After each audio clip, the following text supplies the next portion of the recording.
This is EBN TV, transforming your world.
Beautiful evening wherever you're watching us from. My name is Consolata Chibalonza. Indeed, it is the end of a day that was eagerly anticipated all over the country, especially because of the KCSE results announcements. Now we have that in store for you, but before I could say any more, these are the highlights.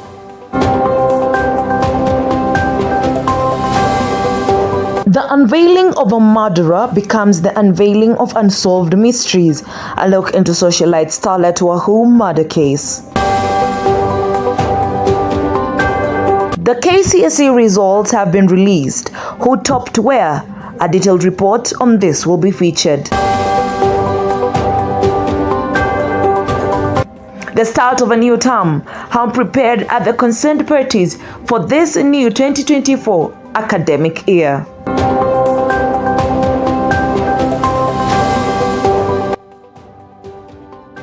Once again, I say welcome. My name is Consolata Chibalonza, and this is what we have in store for you. Now, there has been a reduction of number of students who scored grade A in the 2023 KCSE exams by more than 200. A total of 1,216 candidates scored grade A compared to 1,146 in the year 2022. Now, this is despite the new education model that was used. The number of candidates who scored the minimum university entrance of C+ and above stand at 201,133. That is an improvement from 173,345 recorded in 2022. And now we have also garnered together the top 10 candidates in the 2023 KCSE examinations, and this is a story that we will come back to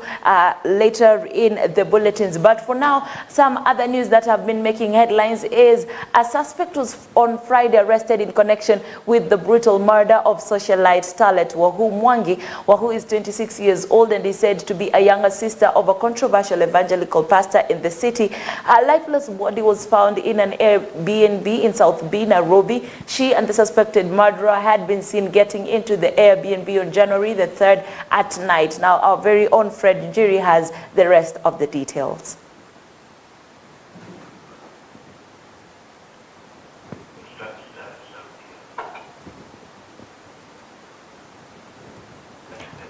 Now, as we get that story, there has been a reduction of number of students. Okay, we really apologize about that, and here is the video of the report. A post-mortem examination conducted on Wahoo's lifeless body on Friday revealed horrifying details. She had been strangled, and a deep cut wound on her thigh had severed a vein, leading to a substantial loss of blood that ultimately claimed her life. Suspicion surrounding the incident arose when a security guard at the apartment complex noticed the suspected murderer leaving the premises the following day. The man was wearing bloodied clothing and appeared injured in the leg, a stark contrast to his entrance with Wahoo just hours earlier. The security guard later alerted the property owner, who rushed to the scene and assessed the house using a spare key. They stumbled upon Wahoo's naked and lifeless body in the sitting room, with signs of a struggle evident throughout the house. They informed police officers, who recovered a knife, 2 HIV test kits, and 1 used condom at the scene. The suspect, who had fled the scene, was eventually located and arraigned for questioning. The investigations into the brutal murder took a new turn on Saturday, when more victims came forward to write statements about the main suspect assaults and attempts on their life. Since the news was made public, more victims of John Ongoa Matara have recorded statements with the detectives at the Makadara Sub-County Police Headquarters 4 days after his arrest, claiming they were assaulted, tortured, and sodomized by the suspect, who later stole their cash and left them with life-threatening injuries. The suspects, some of whom reported the incident 7 months ago, blamed the police for their slow investigation, claiming that the suspect could have been apprehended before causing further harm and death. Thank you very much for that report, Fred Njiri. Now we can move on now to the KCSE, where there has been a reduction of number of students who scored the A grade in 2023 KCSE exams by more than 200 students. A total of 1,216 candidates scored grade A compared to 1,146 in the year 2022. This despite the new education model used. The number of candidates who score the minimum university entry of C+ and above stand at 201,133, an improvement from 173,345, which was recorded in 2022. Now, the top students are Jeriel Ndeda Obura from Mango High School, who scored an A. Number 2 was Mukuha Timothy Kamau from Alliance High School. Number 3 was Job Ngara, Mango High School. Number 4, Shege David Kamau from St. Joseph's Boys High School in Kitale. Number 5 was Ramadan Musa Tepo from Light Academy. Number 6, Mwenda Sicily Mudeu, the first girl also from the Kenya High School. Number 7, Ian Mwai Toyota from Kakamega.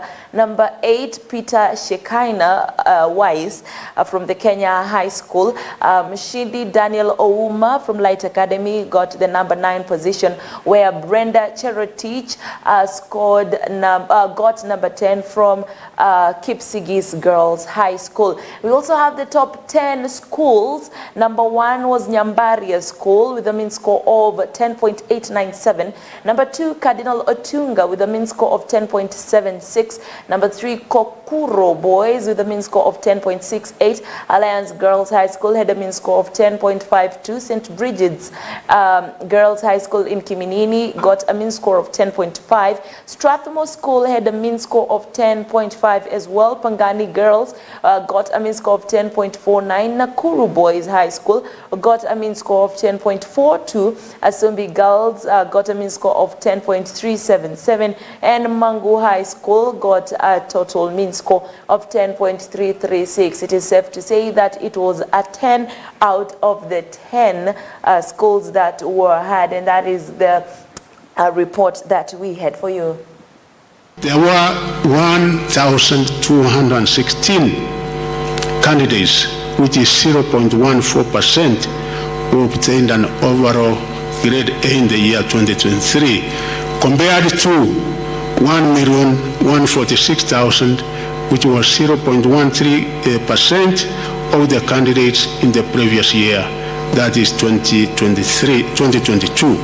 The number of candidates who attained the minimum university entry qualification this year, C+ and above, was 201,133, which was 22.27% in the year 2023, compared to 173,345, which was 19.62% in the year 2022.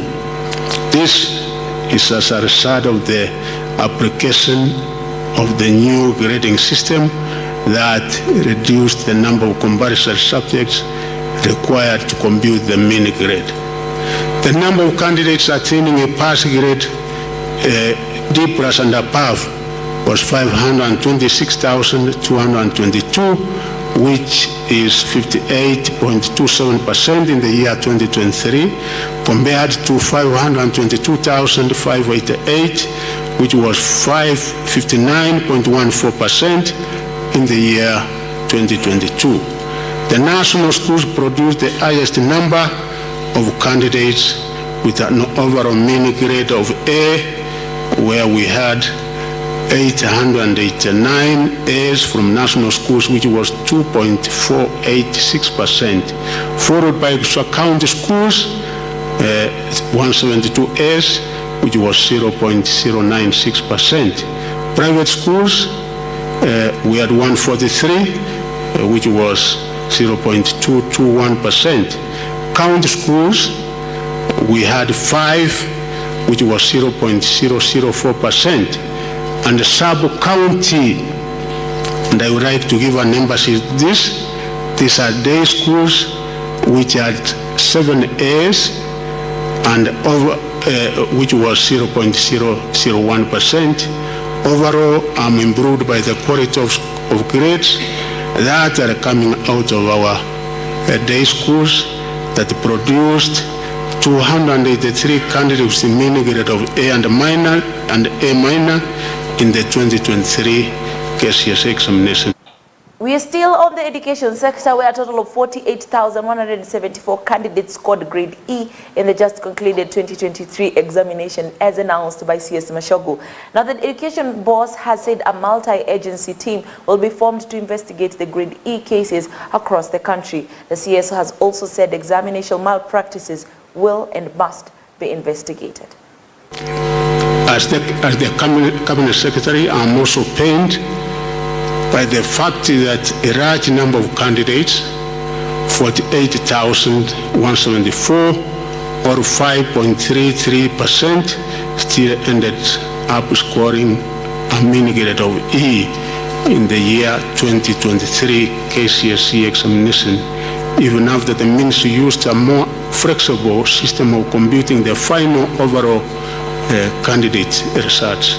I therefore direct the Directorate of Quality Assurance to work with the field officers and teachers to investigate these E-grade cases in each county of the country and submit a report to me within 1 month for further action.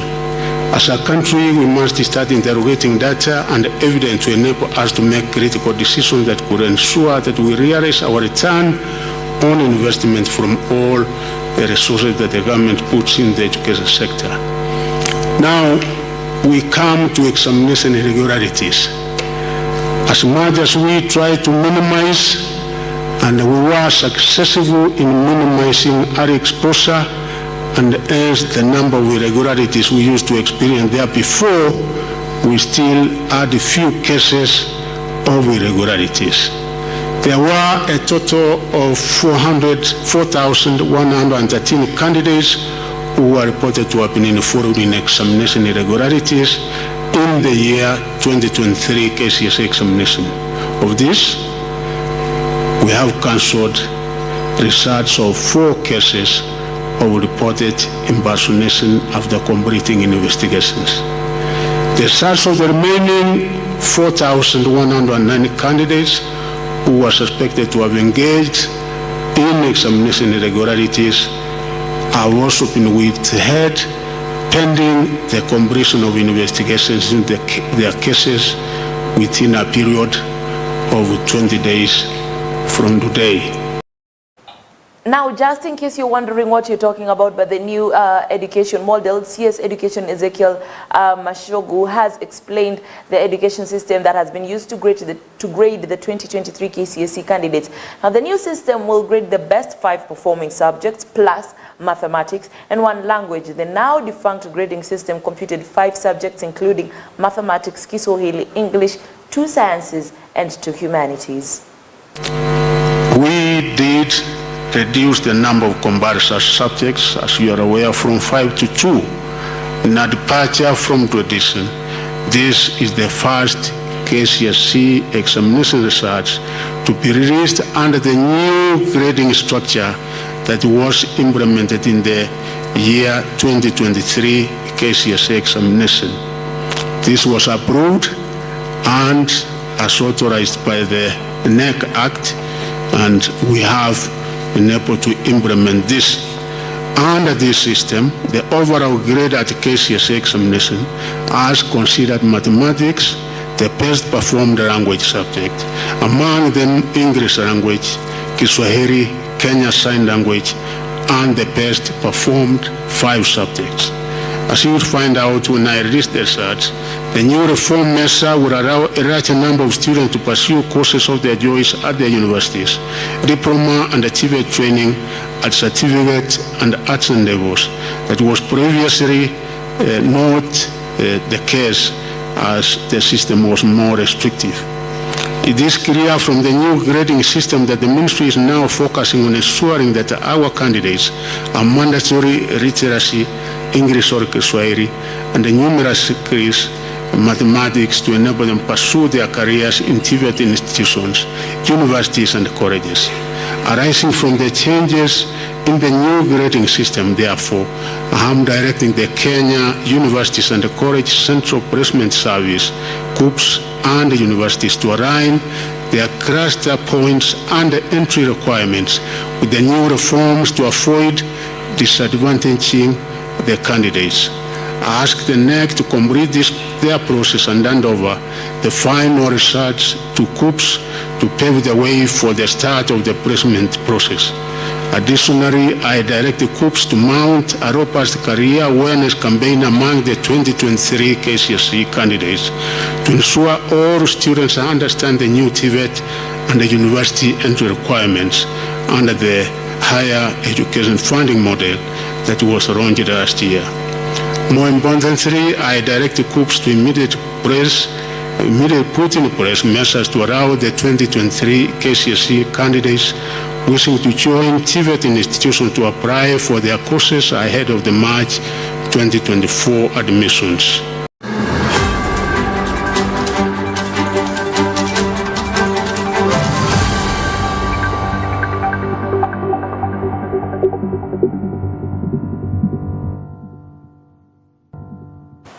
Yes, we are away from the KCSE results, but still in the education sector, Treasury has announced the release of 31.34 billion with schools reopening this week. Raila had accused the government of subjecting children and teachers to undue suffering by withholding the funds. Out of the funds, 4.74 billion will go towards free primary education, while 7.6 billion being capitation for junior secondary schools for term 1. Some 2.8 billion is meant for school examination and invigilation fees, whereas 16.2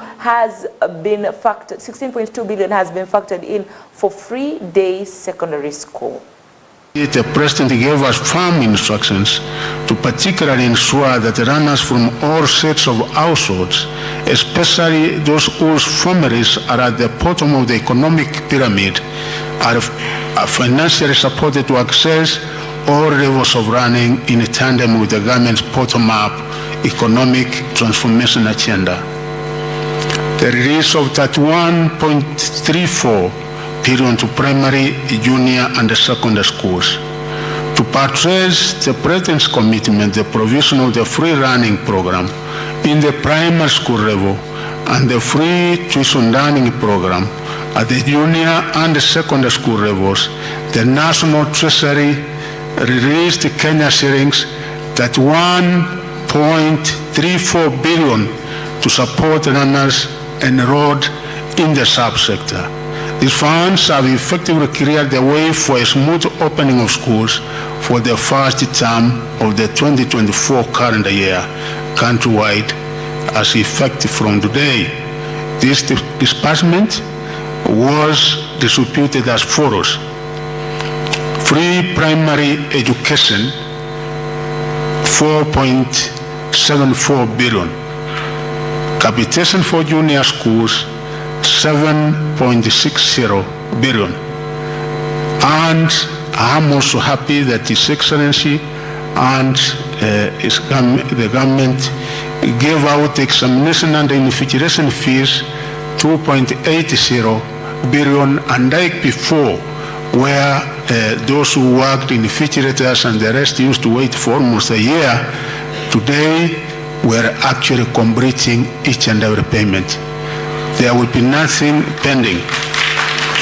Secondary schools, government has given out 16.20 billion, making the total at 1.34 billion. Now, candidates who missed the seat for the 2023 KCPE examinations will get an opportunity to do so this January as the Ministry of Education looks to phase out the 844 system. Mashagu announced the new plans on Monday while releasing the KCSE exams in Eldoret. The Kenya National Examination Council will administer a supplementary exam for 9,000 candidates who failed to sit for their KCPE exams. When I released the KCPE examination in November 23rd, 2023, November, I promised that the Kenya National Examination Council would administer a supplementary examination for 9,000 candidates who failed to sit the examination. Upon further audit and scrutiny of the number of candidates who actually failed to sit the examinations, the Council has only been able to trace 2,000 eligible runners. Since the number so far located is more to warrant a national examination, it has been decided that the 2,000 candidates join Form 1 starting January 8th, January 15th, that is next week, and be allowed to sit qualifying examination later. They will, however, be advised to ensure they sit the individual qualifying examinations by the time they join Form 3 to enable them to register to sit the KCSE examination at Form 4.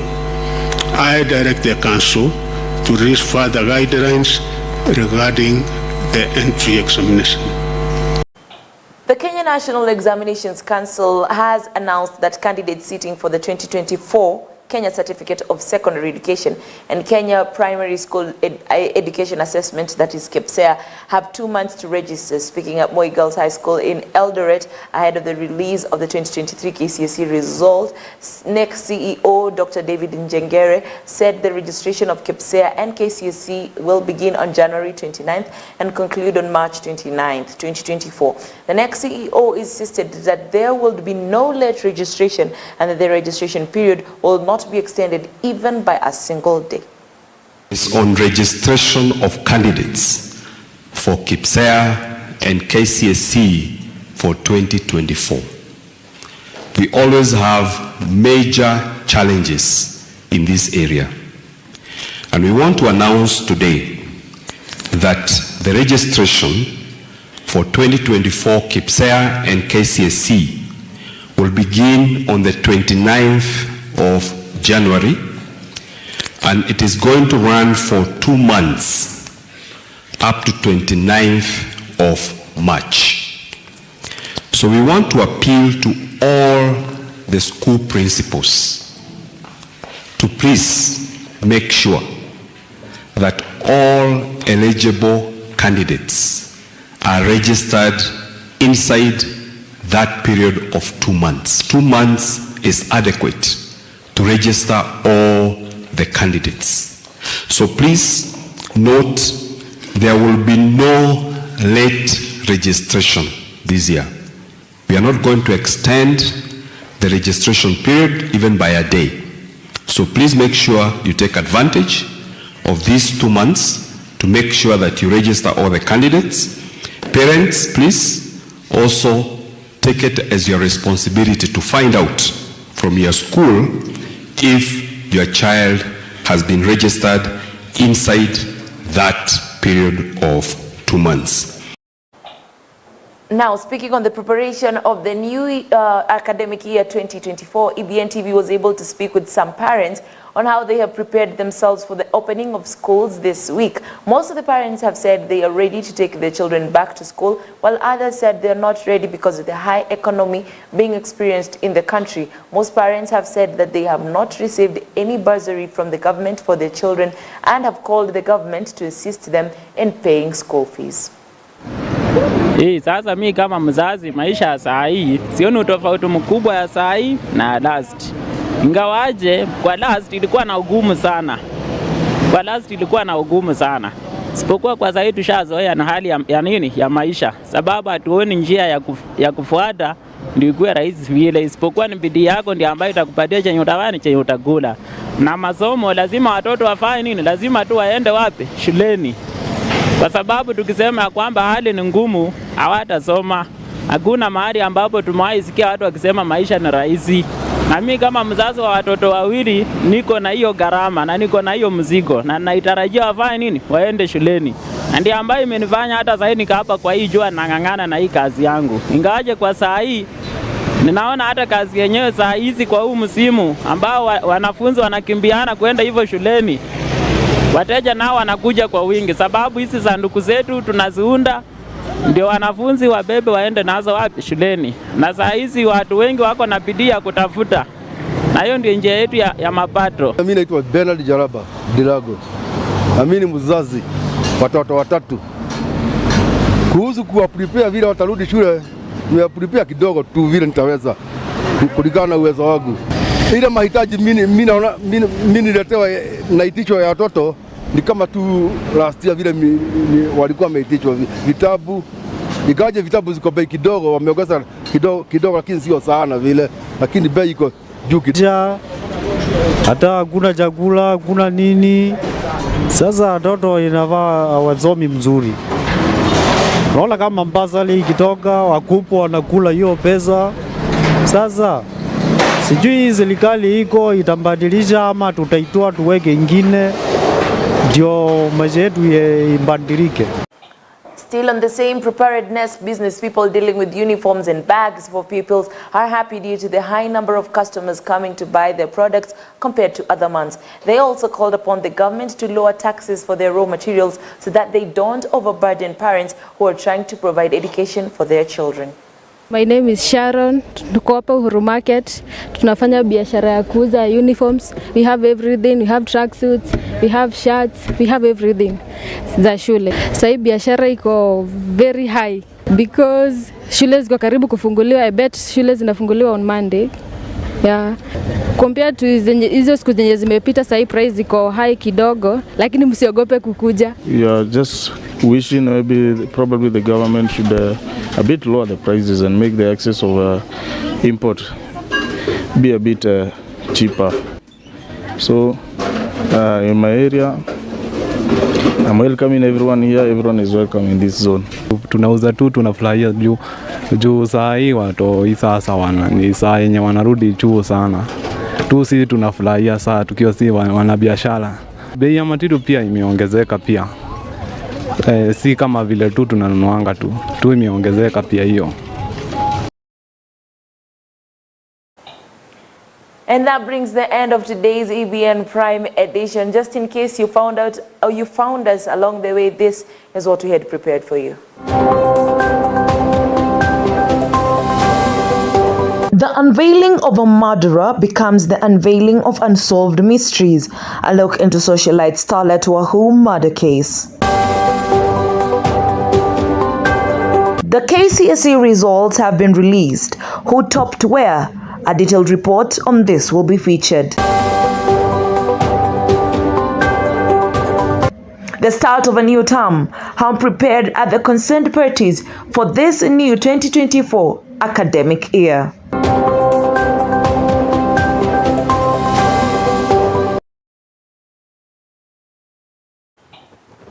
And now that marks the end of today's EBN TV News Prime Edition. My name is Consolata Chibalonza. Thank you very much for keeping me company from start until the very end. Until next time, God bless. Have a beautiful evening and a good night.